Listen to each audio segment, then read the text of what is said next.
When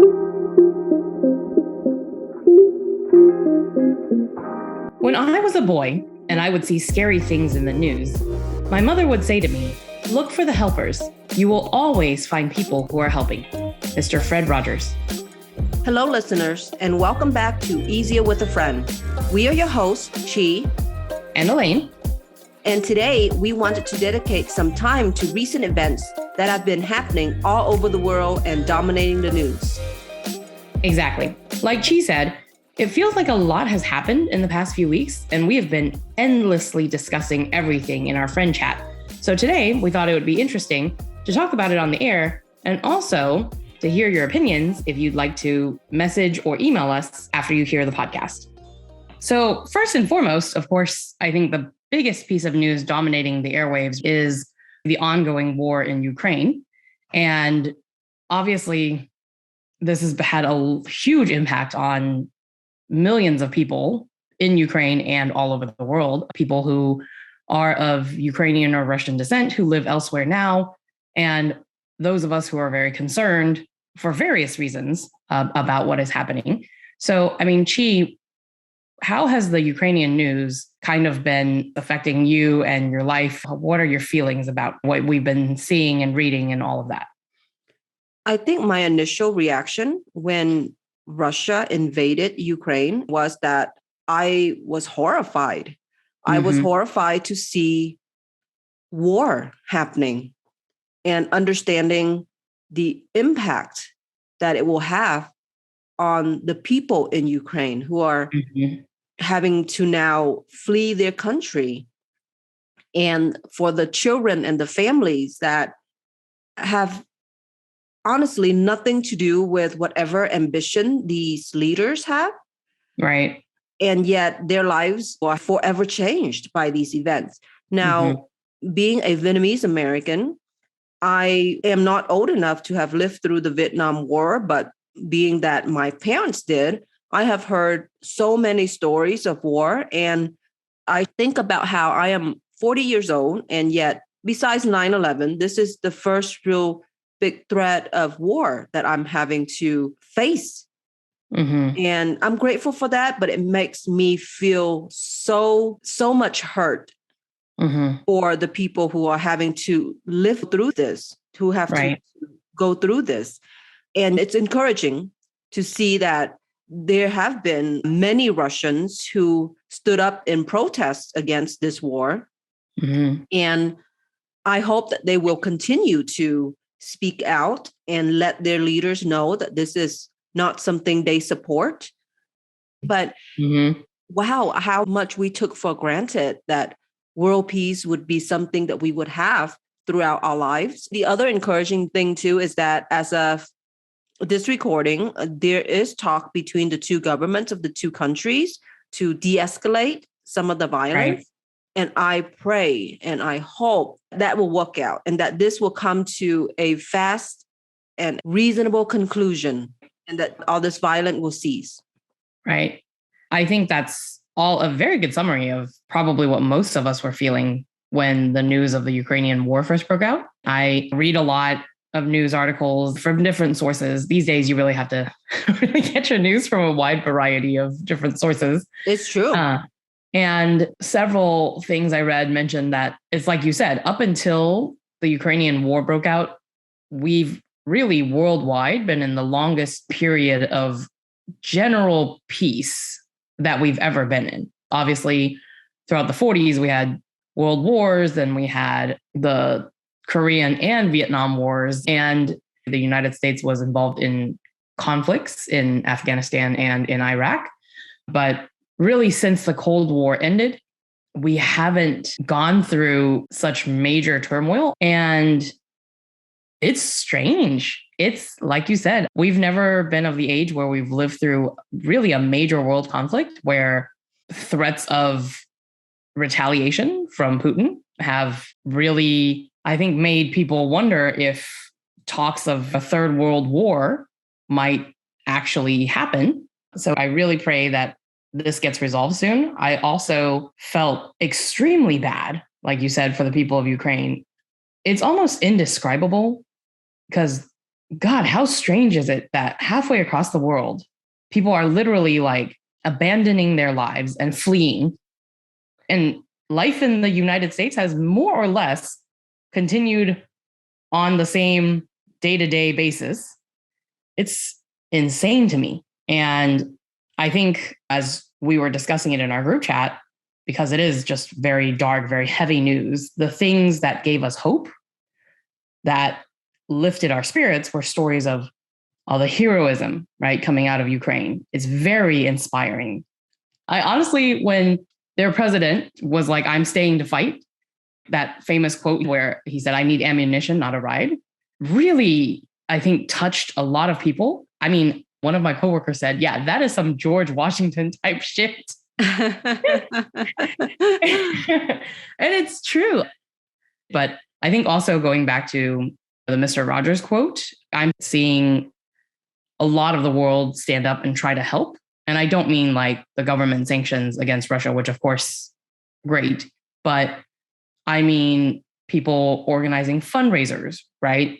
One of the most famous ones that I had seen was Mila Kunis and Ashton Kutcher had a GoFundMe fundraiser that raised, I think, at last count that I checked it was like over 30 something million dollars. But also people literally just hopping on Airbnb or VRBO and booking reservations for homes in Poland, just so any Ukrainian family who was running from the conflict could have a place to stay. Yeah, I agree with you. And I think the other really heroic thing, inspiring thing for me too, is that there have been some 20,000 individuals who are not native Ukrainian, but have volunteered to join and actually fight with the Ukrainian military. And some of these people are ex-military for their respective countries and are elite fighters, snipers, right, and people that have real skills that can help. To see that there's a injustice that's happening to another group of people and being willing to risk your life to come help them because it's the right thing to do. How amazing is that? I agree. Yeah, I think that, like you mentioned, is really the ultimate form of bravery, right? That is extremely noble. And just for our listeners, obviously, Ukrainian news is very heavy, but if you are personally having just mental health issues because of this news, I understand that it's very dark. It has been very dark for some of our friends to be inundated with this news every day. It sometimes does take a toll, right? Because I think also being on this side of the world, and I'm going to go ahead and say it, not being brave enough to volunteer to go fight for Ukraine, you do feel limited in what you are able to contribute, what you're able to do. But I think everyone needs to decide for themselves what they're able to contribute. Everyone has a different situation. You might have family, kids, whatever that need you. Of course, if you want to actually donate and help, know that you've done what you can, right? And if you need to take a break from the news, take a break. It's okay.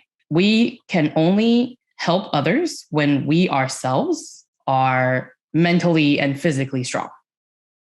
And so in slightly lighter news, very recently, this past weekend, as a matter of fact, there was a slap heard around the world, Will Smith going on stage and smacking Chris Rock for a joke he made about Jada Pinkett Smith. Again, something we have been discussing a lot recently. Chi, what were your, I guess, thoughts, reactions about it? Because honestly, I did not watch the Oscars that night. I got the news firsthand from Chi, who sent a YouTube clip to our group chat from the Oscars. And that's when I found out what had happened. Yeah, I also was not watching it live, but I happened to be scrolling through YouTube and saw this clip. And honestly, my mind was just blown. And to be honest, we have had a few more days to process this. I Right. think that some of the people who were asked to react within hours of this happening, including some of the people inside that theater that night who gave Will a standing ovation, I think with time to process, they may want to or may feel differently at this point about what happened. I am shocked that there are still people who are somehow trying to justify the violence. And I almost feel like it's probably because they are friends with Will Smith and his wife. And, you always want to give your friends the benefit of the doubt. You always want to feel loyal. You always want to feel like, no, I know these people. They're not violent people or whatever their reasoning is.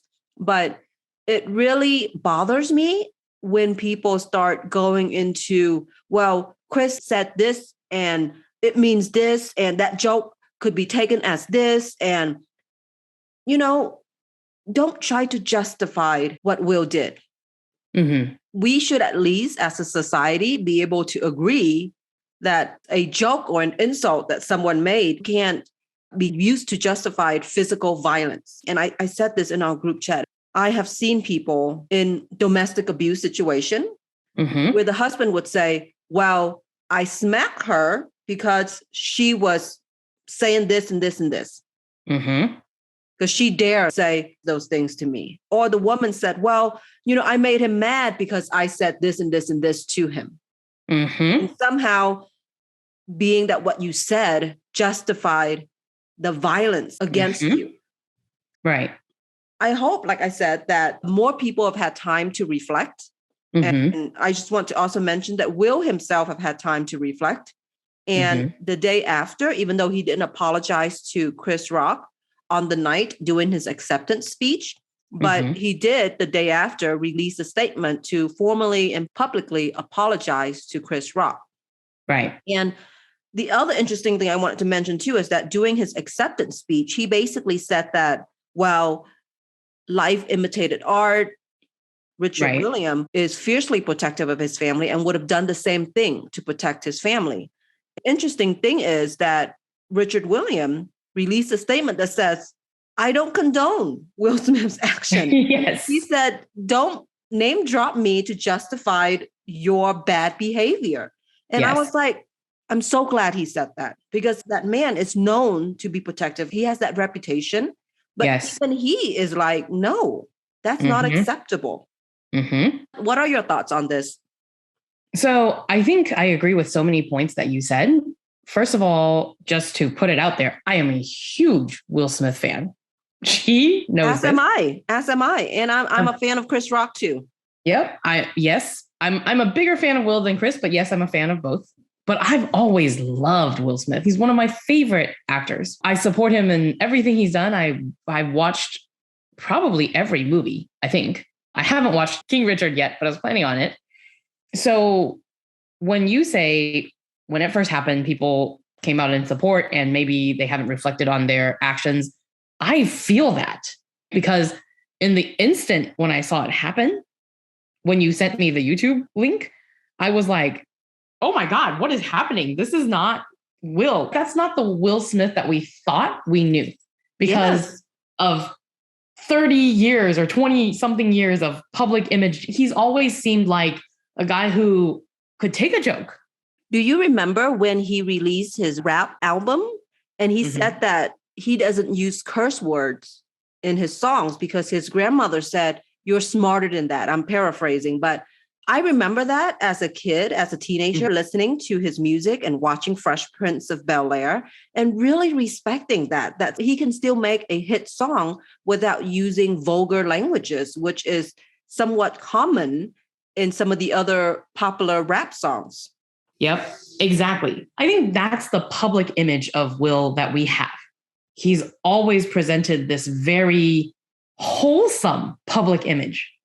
And so when I first, this is a roundabout way to say that when I first watched it, I was like, oh, no, not my Will. Oh, wow. He must be very put upon. It just, it was a very, I think initially I was very much like, oh, well, I mean, well, his wife has alopecia. It was not a laughing matter. And I was like, okay. But I think that was just my very initial reaction. I think when you like someone so much, so it's just like you said, when someone is your friend, your initial reaction is to excuse the behavior. It is to defend them. But after that, I was like, no, hold on. When you sent it to me, I watched it. And that was the moment when I was like, well, I mean, surely there's an explanation. But when I came out, I showed it to my husband and he was like, wait, what? And he watched it. He watched it twice. I watched it twice because it was just baffling. Right. And by that time, I was like, no, this is not okay. And to Nick's credit, he was like, this dude is losing his shit. Like he is off his rocker. Right. But he's probably not as big a fan as I am. But still, he was like, this is uncalled for. And I was like, yeah, I just cannot imagine someone making a joke about me that I would go up and sock them for. I might be upset. I might be angry, but I probably would take it up with them afterwards.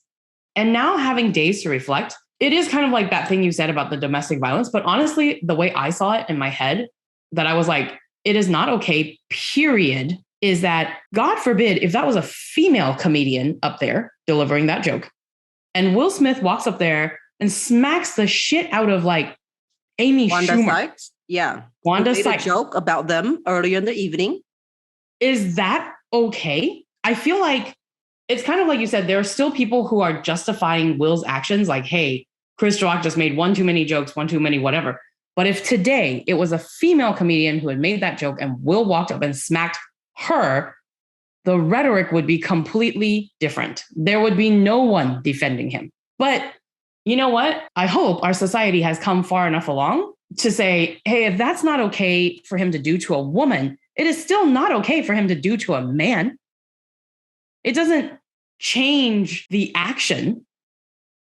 But we as a society, I think it's because it's two African American men up there engaged in physical violence that we seem to want to justify it because it's two guys. But if Will had smacked a woman today, all cancel culture would be coming for Will Smith. Right? Yeah. When we say we're a feminist, I mean, feminism is the belief that men and women deserve equal rights. Well, in this case, I think Chris Rock deserves equal rights to be defended against that action because, oh my God, if he had hit, Ali Wong up there, that would not be acceptable. It just wouldn't. And so it is an inexcusable action. I mean, I guess to give credit where credit is due, like you said, he did apologize.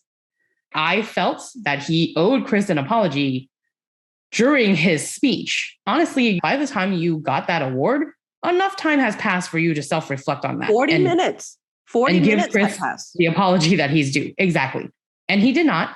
He did apologize the next day. I do feel that's a little too little. I hope he does more for Chris, but I think that's kind of where it's at. But yeah, I just can't find a reason to excuse or condone that. So I'm 100% with you on that front. The other thing I wanted to kind of connect to is the point you just made about how this is two Black men up on stage, right?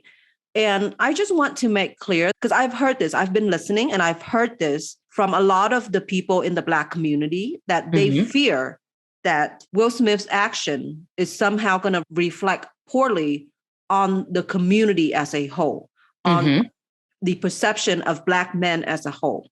And I think for a lot of us, we are not looking at this as a Black man or Black community problem. We are looking at this as your husband says, Will Smith is losing his marbles, as a Will Smith problem. I pass the judgment on Will Smith, if you will, and not on the community as a whole, because look at how Chris Rock reacted. Yes, that was grace under fire. Professional. And I think you would agree with me that I do not think that this reflects on that community. I think this reflects on Will Smith. And just to kind of speak more on that, Will Smith was asked by the Oscar to leave that night. He refused. He stayed, got his Oscar, stood up, did his acceptance speech, did not apologize to Chris Rock. Afterwards, Will and his whole family went out to party and dance the night away as if nothing happened. They even make tweets like, oh, you can't invite people from Baltimore, I think that's where Jada is from, and Philly to anywhere. referencing that they're somehow like badass, right? Mm-hmm. And then his son also tweeted something like, again, I'm completely paraphrasing, but like, that's how we do it. Yes, that was the tweet, I think. And that for me, apparently it didn't disturb him at all. And he was still able to have a great time celebrating the whole night at the Oscar after parties and somewhat proud of what he did even. I would be so embarrassed. He did mention in his apology later that he is embarrassed. I hope that he gets therapy. I hope that whatever is going on in his mind that caused him to snap, that he realizes it and that he gets therapy and he gets help. And I hope that the friends who have defended him, who checked up on him right after the incident, who advised him, are also telling him, you need therapy. Because you and I have had this discussion before, actually, that sometimes as a friend, someone's mental, emotional issues are beyond your realm of friendship, that you can still be a good listener, you can still be a supporter, but the help they need needs to come from a professional. I'm with you on that. I hope he gets the help he needs because he obviously needs some.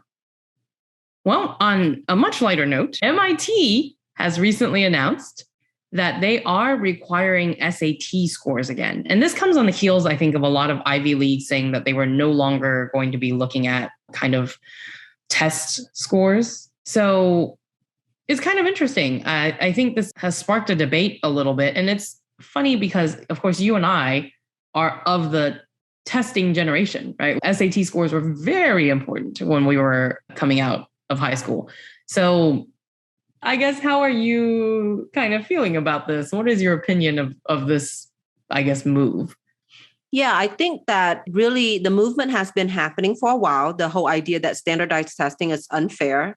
Right. And it took the pandemic, which then, of course, prevented a lot of graduating seniors from being able to go to a facility to take a standardized test, for universities to kind of suspend or no longer use standardized testing scores as part of the admission process. Right. For me, again, like you said, we grew up in a generation where getting a high enough SAT score meant you were either going to be admitted or not. It was outside of your class ranking or your high school coursework even, right? Like even if you were a top ranking student in your high school and made straight A's or whatever, but you didn't score high enough on your SAT, you weren't going to get in. That was just how they were going to handle it. And, you know, I'm conflicted because I've had family members who are extremely intelligent, much smarter than me. And they struggled with standardized testing. Right. And it wasn't even like all of the tests. It was like, okay, English. Right. Vocabulary, reading wasn't their strong suit, although they could score a perfect score on, let's say, the math section or whatever. Right. And so the thing I think about is like, wow, if that person would have been denied college admission based on the SAT, that's such a waste of talent because this person is extremely smart. And then, of course, there's also that debate about how standardized testing is a skill that somewhat can be taught, right? And it gives privilege to the families who could afford to pay for these prep classes. And in the class, they teach you a lot of test taking skills. And I remember there was one class that was very popular in Houston that said they can guarantee a 200 or 500, I forgot what the number is, but they can increase your score by 500 points out of 1,600 is the total highest score you can get, right? Yes. But this class cost something like $1,000 something. It was a lot of money for 1999 when we graduated. Okay. Yes. So I can definitely see how this is a privilege question because only certain families can afford the fee. Absolutely. So that their kids can raise their scores. I think that the answer isn't to require it or not to require it. I think the answer is that we need to take it into consideration with a grain of salt. Look at what other things that the student has to offer. Look at what the student wants to major in. If someone wants to major in math and their reading score isn't the highest ever, what would you want to do? Right. I kind of wanted to caveat this by saying that I did not score the best on the SAT, but Elaine, I believe, got the highest score out of our graduating class of 400 something students on the SAT. So she is, I want to hear her perspective on this basically because of that. Go ahead, Elaine. Well, I think this comes down to a lot of the general unfairness of the school system as a whole. And certainly that's not going to be a problem that's easily resolved. And by that, I mean, not only is taking SAT test classes a privilege, but sometimes being in certain public school systems is a privilege, right? They're all supposed to be public schools, but oh my gosh, they are not created equal. And parents know it, don't they? Because I work in real estate, and when parents want to move somewhere, I mean, that is a big question. Hey, how good is the school district? Can I afford to move into this school district for the sake of my children? And houses that are zoned to good school districts do go up in value probably faster than houses that are not. And so that's an entire socioeconomic problem that is not easily resolved. I do wonder if MIT is requiring SAT scores again, because like you said, you could be getting all A's, but there's a difference in public school education. I mean, I think that's where the testing comes in to kind of level out that a little bit. But I do think, like you said, a school should not only take into consideration a test score, which I think back in our day was weighed so heavily. Yes. And it is, as you said, you can get classes to improve your score. I took classes, and I don't know if you remember this, but when we were in our sophomore year of high school, Fort Bend Independent School District, where we attended school, specifically hired a private SAT prep tutor. It was, as I remember, by invitation only. Yeah. So it was an entirely private class. This class was not only to prep for the SAT, it was to prep for the PSAT, because back when we went to school, I don't even know if National Merit Scholar is a thing anymore, but back when we went to school, you had to score high on your junior year PSAT in order to be invited as a National Merit Scholar. And what does a school district want? They want to look good by having as many National Merit Scholars as humanly possible, right? So this was a private tutor class. It was invitation only. So when we talk about privilege, I mean, when we think back to even our own school, it wasn't even like our school versus a different school in a different district. It was within our school, there was a difference in privilege. Yeah, I agree because, okay, so you take a prep class, and although they encourage you to study more flashcards to improve your vocabulary, they encourage you to work some more math problems to improve your math scores. But the main thing they teach is test taking skills. Correct. I very much remember I was not invited to take this Fort Bend ISD sponsored class because I did not score high enough on my PSAT to get invited. A lot of my friends in our group, you included, were invited. Because of that, my parents have to pay for me to go take a prep class outside of the district-sponsored one, and it costs significantly more, possibly double the amount, maybe even more. But it was very eye-opening for me when I took this class because, again, the majority of the time was spent on test-taking skills. And I have to say that after I took that class, I was able to apply those test-taking skills to almost every single test I have taken the rest of my high school career, throughout my college career, throughout my graduate school career. Those test-taking skills were so valuable. And I can just imagine how if this was something that was provided to everyone, because it wasn't about how much vocabulary I was able to pick up in those few months of prep. My math skill has always been strong. I wasn't born in America. I've always struggled with English. I'm sure some of you who listen to this podcast regularly have caught me making all kinds of grammatical mistakes and things like that. English is not my first language, and I'm not the greatest at it. So that class wasn't really about improving my English or vocabulary. And it's interesting for me to hear that you kind of felt the same way about the prep class that you took, because I remember watching you guys go into the library and being that group of elite students that the school district was going to invest in. They decided they were going to invest in the creme de la creme. And I agree with them. They should invest in the top, right? And I remember watching y'all go in and take that class and wondering, like, imagining that they were just downloading vocabulary words into your mind or whatever it was. But it's interesting to hear now from you that it was also test-taking skills that they were teaching you. So that's really the thing. Like, I'm like, this can be corrected, right? The SATs can fix the innate issues they have on their test that allows for these test-taking skills to be applied, right? But don't you think, though, that because of the fact that, like, the most valuable thing you learn in these SAT prep classes, which we can agree made a significant improvement in our score, my score also did go up significantly after I took the prep class. But don't you think that these standardized test-taking skills being taught, that shouldn't that be just available? Yes, 100% yes. Because I'm like, if you are able to give these students just the basic test-taking methodology, shouldn't you? Of course you should. I absolutely agree. Should you level the playing field for the students as much as you are able to? Absolutely, yes. Absolutely. But anyway, we've unfortunately reached the conclusion of Easier with a Friend for today. As always, we appreciate all of you for tuning in. If you enjoyed today's episode, maybe take the time to reach out to a friend and chat about recent updates. Remember to subscribe to the podcast on Facebook, Spotify, or Apple Music so you won't miss any new episodes.